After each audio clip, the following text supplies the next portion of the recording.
안녕하십니까. 언제나 소비자 편에서 방송하는 콘스탄트 김의 디스와 함께 돈 버는 아카데미. 이번 시간에는요, 돈 버는 상속이 되겠습니다. 집 나간 아버지한테 재산을 주지 않는 방법이 있을까요? 여기에 대해서 알아보도록 하겠습니다. 아버지가 수십 년 전에 정부와 눈이 맞아서 가출을 했습니다. 그래서 수십 년 동안의 가족을 부양할 의무를 져버렸습니다. 그런 와중에 모친이 사망을 했습니다. 아직 이혼한 상태는 아닙니다. 그렇게 된다면 1순위 상속인은 배우자, 부친하고 직계 비속이 되겠습니다. 따라서 모친이 유언하지 않고 사망했다면요. 부친의 상속재산은 어느 정도 수령할 수 있을까요? 바로 전체 상속재산 70억 원 중에서 부친은 상속 지분이 1.5고요. 자녀는 1과 1입니다. 따라서 부친은 7분의 3이 되겠죠. 그러다 보니까 부친은 유언이 없었다면 32억 원을 받을 수가 있습니다. 그런데 모친께서 돌아가시기 전에 자기의 전 재산을 자녀한테 유증한다 하더라도 부친한테 상속재산을 전혀 안 줄 수는 없습니다. 왜냐면요, 부친은 유류분 청구가 가능하거든요. 따라서 자신의 법정 지분인 30억 원의 50%, 15억 원은 받을 수가 있으니까 굉장히 답답하고 안타까운 일이 발생할 수밖에 없습니다. 그런데 모친이 돌아가시고요. 남매만 있다고 가정해 보도록 하겠습니다. 부친은 수십 년 전에 가출을 했고요. 남매는 자수성가해서 돈을 많이 모았습니다. 누나는 50억 원의 상속재산을 가지고 있었는데 예를 들어서 유언 없이 죽었다고 가정해 보겠습니다. 이랬을 때요. 남동생은 한 푼도 받지 못합니다. 바로 부친이 50억 원 전액을 받을 수가 있습니다. 남동생한테 50억 원 전체를 유증한다 하더라도 50억 원의 50%인 25억 원은 부친한테 줘야 되니까 굉장히 억울하기 짝이 없을 것 같습니다. 이렇게 부친이 수십 년 동안 가족 부양 의무를 수행하지 않았다. 이랬을 때는 당연히 상속 권한도 없어야 되는 거 아니냐 하고 말씀들 하시지만 절대로 그렇지는 않습니다. 민법에는요, 상속 결격 사유라는 것이 있습니다. 여기에 해당되지 않는다면 당연히 상속 권한이 있겠죠.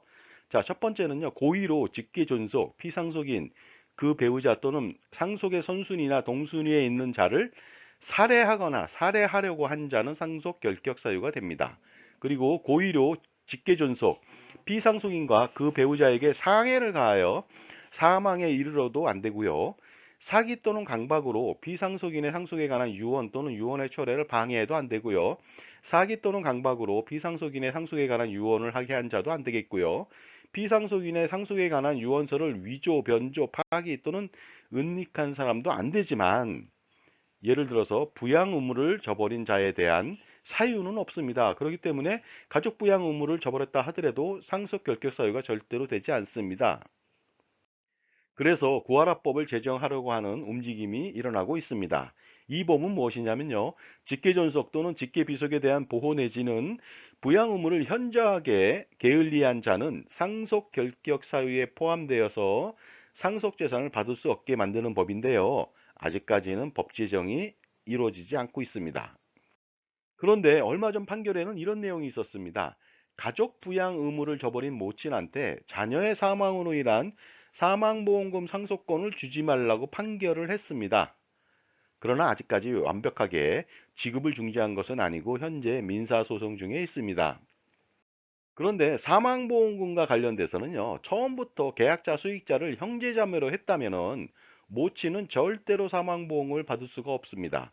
그렇기 때문에요, 혹시라도 집 나간 모친이나 가족부양 의무를 저버린 부친이 있는데, 예를 들어서 고액의 사망보험금이 나오는 보장 상품을 가입하고 나서 수익자를 상속인으로 지정하면 절대로 안 되니까 한 번 더 보장보험에 대한 점검이 필수적으로 이루어져야 될 것 같습니다. 자, 지금까지 제 정보가 만족스러우셨다면요. 구독과 좋아요 부탁드리겠습니다. 계속하겠습니다. 감사합니다. 그런데 구하라라고 하는 연예인 사망으로 발생한 상속 사례를 좀 알아보도록 하겠습니다. 어려서부터 부양 의무를 저버린 모친은요, 나중에 돌아와서 50%를 받게 됩니다. 하지만 어떻습니까? 50% 전액을 받지 못하고 40%만 받았는데 이것은 상속 권한이 박탈당한 것이 아니고요. 부친의 기여분을 어느 정도 인정했다는 것에서 그 의의를 찾을 수는 있겠지만 완벽하게 모친에 대해서 상속 재산을 주지 않는 법은 아직까지 없다는 것이죠. 그런데 공무원 재해보장법에는 이런 내용이 있습니다. 재해 유족 급여를 받을 수 있는 사람 중에서 양육 책임이 있었던 사람이 이를 이행하지 않았을 때는요, 급여의 전부 또는 일부를 지급하지 아니할 수 있다 하고 명시가 되어 있습니다. 그러나 이것은 상속 전반에 걸친 내용이 아니고요. 공무원 재해보상법이 한정되다 보니까 아직은 어떻습니까? 그 상속 결격 사유에 대한 논의가 더 필요할 것으로 보입니다. 자, 집 나간 부친에 대해서 상속 재산을 주지 않으려면 여러 가지 방법은 있습니다. 예를 들어서 재산을 양도한다든가 아니면 비상속인한테 증여를 한다든가 아니면 증여를 많이 한 다음에 일부만 유증을 통해서 조금만 해놓고서 어떻습니까? 그 유류분만큼만 준다든가 이런 방법들이 있겠지만은 무엇보다 절실한 것은요. 법 제정이 절실하다고 볼 수가 있습니다. 거기에다 또 다양한 방어 장치가 필요하겠고요. 그리고 절세 전략도 필요할 것으로 보입니다. 그리고 근본적으로 문제점을 찾고서요. 할 수 있는 모든 역량을 발휘해서 재산을 지킬 필요가 있겠죠. 자, 지금까지 집 나간 부친에 대해서 상속재산을 주지 않는 법에 대해서 서로 말씀 나눴습니다. 감사합니다.